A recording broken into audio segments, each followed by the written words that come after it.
So today it is our honor and pleasure to be joined by the President-elect of the Central Tibetan Administration, also known as the Government of Tibet in Exile. In a time of great geopolitical turmoil in the region, this is of great relevance. After one of the most successful democratic exercises for a diaspora, for an exile community, we are joined by the holder of a public office, which is also known as the Sikyong, which is the equivalent of Prime Minister or President. And first of all, congratulations, Mr. Penpa Tsering. Thank you very much for joining us. We appreciate it. And Thank you very much. Let's go into the question that is on almost every observer's mind. So you have indicated a desire to resume the dialogue that the Central Tibetan Administration was having with the CCP in the People's Republic of China, which was stemming from what is called the middle way approach. Rather predictably, China has also reacted very negatively to your election. Given the fact that we now also have hardening Sino-Indian relations, they're becoming more volatile as we speak. Is this a challenge for you? Do you find yourself potentially having to navigate a very delicate balancing act? So whenever we talk about dealing with the Communist Party of China or the government of China, it is always very challenging at all times. It's not just this time. Of course, right now we all can see that China is being very belligerent, not only towards India, which is more warlike posture, but in other areas in South China Sea and East China, with Japan, Taiwan, all its neighboring countries, and also countries far beyond in Europe and North America. So this is, of course, a very challenging time, and outwardly it appears the posture of the Chinese government is not very convincing to the world that they are willing to engage or they are willing to be responsible global power. The only reason that I can see is that they are trying to protect themselves at this time of pandemic when there are economic upheavals around the world, and they could be danger to the power and position of the Communist Party. So every time there is a danger like this, we can see that China is trying to evoke nationalism within its rank and file. So that seems to be the only reason why they are being so belligerent. So it is definitely very challenging for us. But at the same time, the reality of the situation, particularly concerning Sino-Tibet conflict, is that the Tibet issue can be resolved only by talking with the Chinese government. That is the reality. Whether the Chinese are willing to listen right now, or whether common sense will prevail on them in the eventual times, that is something that we have to look at. But from our side, from His Holiness side, we have consistently been reaching out to the Chinese government. Now, whether we like it or not, we can't have a Hanuman to lift Tibet out of that area and put it somewhere else. Tibet and China were neighbors since time immemorial, since this universe came into being, just like Tibet and India were neighbors. So as neighbors, we should learn to live in peace and in cordiality with each other, in harmony with each other. That is what the Chinese government has always been saying. But when you say to live in harmony, you have to say verbally and also in practice. You have to practice that. So what the Chinese government is doing right now is not practicing what they preach. So we will make our efforts, we will make our overtures. That has to be the norm in terms of our relationship with China. And we firmly believe that middle way approach, which is mutually beneficial both for China and Tibet, is also beneficial for the whole geopolitical region. If the Tibet issue could be resolved, there could be better relations between China and India also, whose neighbors started only after China occupied Tibet.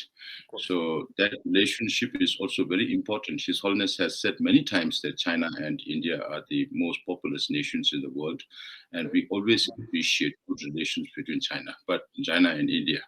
But that has to be reciprocal. It cannot be one-sided. So therefore, we will put in every effort to reach out to the Chinese government and prevail upon them that this is the best way forward, not only for Chinese and the Tibetan people, but for the whole region. So that is, your optimism is inspiring, and I certainly hope it will be reciprocated.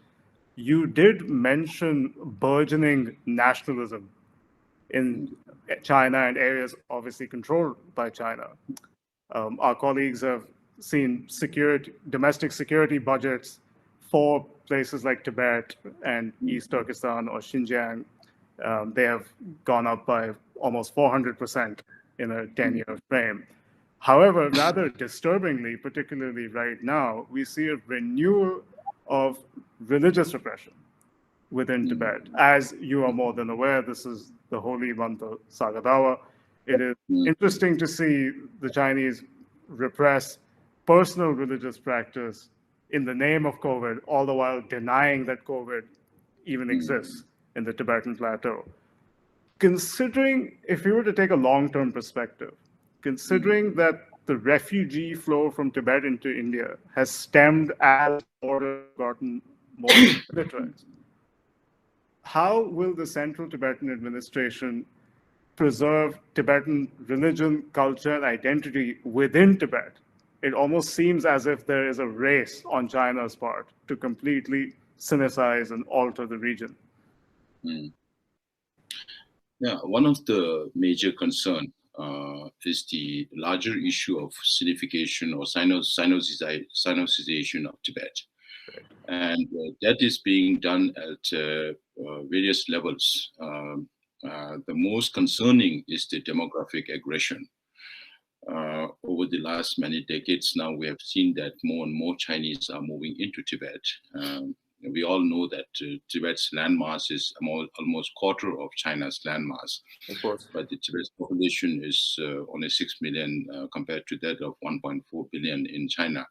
So it's very challenging for us because of the demographic aggression. I have always said that we are not against multiculturalism.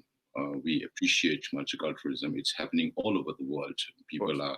People move from place to place, and you have various cultures coming together. It's a melting pot of cultures in many different parts of the world.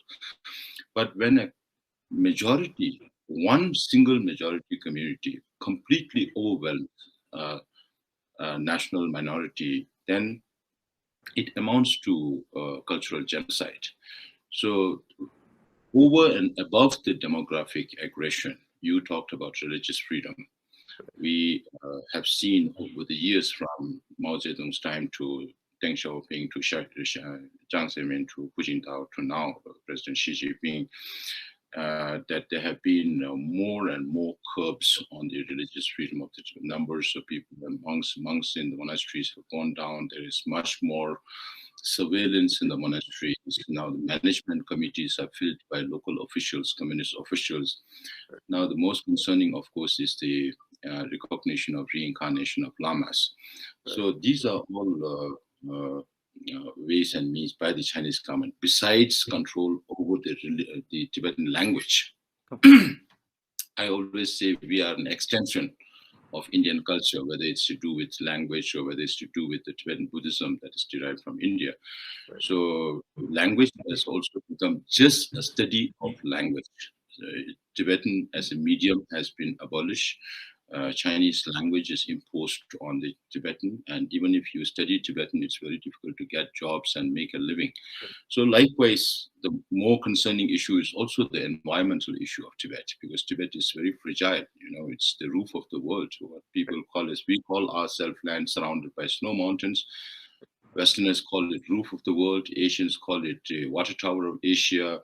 So all these, it's not just one single issue that concerns us. It's multiple issues. So my job would be to point out to the Chinese government the policies and programs that they are following right now inside Tibet is not beneficial for China, for the Tibetan people, and for the whole geopolitical region, and make corrections wherever possible. That would be an effort till we are able to reach a lasting solution for the Tibetan issue or the Sino-Tibetan conflict. So you also raised the question of direct religious interference. You talked about as the selection of lamas, for example. I mean, it has become a part of Chinese legislation, rather ironically, for a state that professes to be atheist. The question now that was, of course, on everybody's mind, partially thanks to Chinese posturing, is the question of the 15th Dalai Lama. While, of course, His Holiness has made it very clear as to that the process will be outside of Chinese control, it seems more than inevitable that there will be a dispute in the future. In 2011, as you already know, His Holiness relinquished his temporal power to the office of Sekyong, an office that you will assume on 26th of May. So that begets the question, what role would a future 15th Dalai Lama play for Tibet? Will it be like that of a state figurehead? Will it be purely religious? What do you foresee for the future? Now, the relationship between the successive Dalai Lamas and the Tibetan people is very, very unique. So, His Holiness, being His Holiness the Dalai Lama, has certain inherent responsibilities. Those are outlined in the Charter of the Tibetans here in exile. When I was the Speaker of the Parliament, we amended that. And that will continue to be a guiding force behind the role of the 15th Dalai Lama also. So as far as the reincarnation is concerned, this is completely up to His Holiness, the individual of His Holiness the Dalai Lama, because he's the one who's going to be reincarnated. Of course.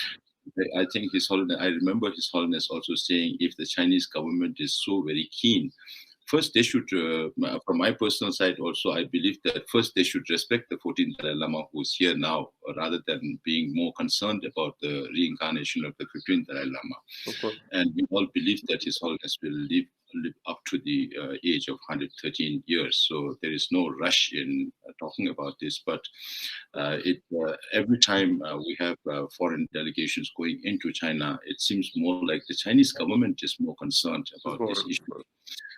So Chinese government being a communist government who doesn't believe in religion, it's really a paradox and irony that the complete irreligious or people who don't believe in religion want to be responsible for reincarnation. So they should learn the concept of rebirth and all that. And I remember His Holiness joking about this. If they are really serious about reincarnation, then they should look for Mao Zedong's reincarnation first. Once they do that, then they can be more responsible. But then they have to understand the Buddhist concept, because this is a purely religious issue, and it's fully, completely Tibetan Buddhist concept. So unless you don't believe in the system of reincarnation, then you can't be responsible for recognition of reincarnation. Of course. So, sir, you pointed out that one of your responsibilities, of course, is accountability for Chinese actions within Tibet. We find ourselves, of course, in a rather unique state globally with the onslaught of the Wuhan origin, COVID-19, Chinese transgressions as far as the Uyghur community is concerned. Some have called it a genocide. The world is aware. And you also had warlike tensions with India, issues in the Indian Ocean. You see the rise of the Quad right now. There seems to almost be global tension as far as China is concerned. Do you find, while assuming this office, this is perhaps an opportune time for the CTA to perhaps be able to leverage some of its goals as far as accountability in Tibet is concerned? Is there an opportunity, in your opinion, because of all these issues? This is definitely the reason why every single one of you who study China and are concerned about security issues are reaching out to me is not because I have achieved a lot of things in my life. It's because of the situation that has arisen out of China's actions. So the reason why the U.S. State Department is wishing me, or the reason why the Taiwanese foreign minister is wishing me, are direct consequences of China's actions. So this is purely, this signifies that how much China is being responsible to the world. So this is a reaction of the world towards China's irresponsibility. What we really hoped for many decades, that once China becomes part of the World Trade Organization, or multilateral forums, then China would be more responsible. But unfortunately, it has adverse reaction on the Chinese leadership. That's very unfortunate, and I really hope that China will. The common sense will prevail on the Chinese leadership that this is not the way to create good relations with its neighbors. Therefore, as I mentioned before, also that whatever they are doing inside China, inside Tibet, not just inside Tibet, what they are doing in Uyghur, what they are doing in Mongolia, what they are doing in Hong Kong, and their posture towards China, Taiwan, and all these does not add up to what they profess to do, to be a responsible global leader or to create a new global order. So in that sense, inside Tibet, our main responsibility is to point out the wrong policies and programs and make them accountable for what they are doing. Because you, as politicians, as leaders, you don't. If you are a real statesman, then you should not be looking just for immediate gains. You should be looking for long-term gain that creates better relation between the people and the government and the people, and that is not happening right now.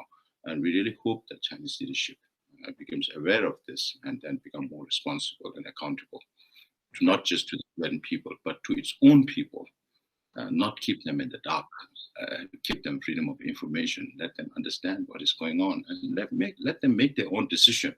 You don't expect few people to make decision and everybody to follow that.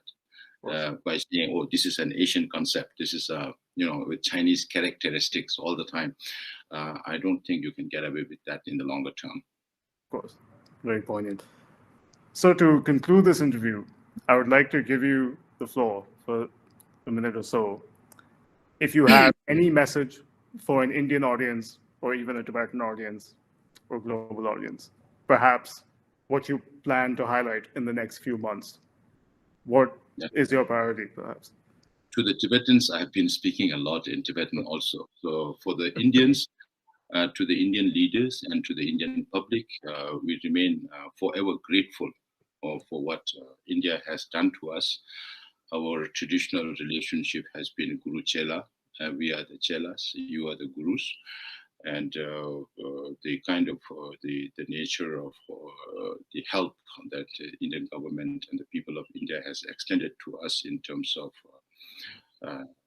human issues, and also now political issues are becoming more important. And I think realization is setting in within the Indian political and the think tank circles that the policies that Indian government has been following over the decades in terms of China is not going anywhere, and there has to be a more pragmatic approach to that, and that Tibet's issue should not be used only as a leverage, but the Tibet issue need to be resolved. And for that, India can be can play a very, very proactive role. I cannot advise the Indian government. I am too naive for that. That would be too naive on my part. But then, I look forward to a much more fruitful and proactive relationship with the Indian government, and also with the US government, who has played a leading role in pushing the Tibet conflict, Sino-Tibet conflict forward by through numerous ways, particularly in terms of legislation, the Tibet Policy Act, and we intend to work very closely with the US government with all other like-minded countries in Europe and other countries where they value freedom, they value democracy, they value humanity as a whole. So that is something that I really look forward to. They have extended so much help to us, humanitarian, financial, political. So that I really look forward to. And thank you very much for giving this opportunity. On that note, sir, on behalf of all of us at Global Order, thank you very much for all your insights and your time. We wish you the very best with your forthcoming term. Thank you. Thank you so much, Ishan. Thank you. Have this.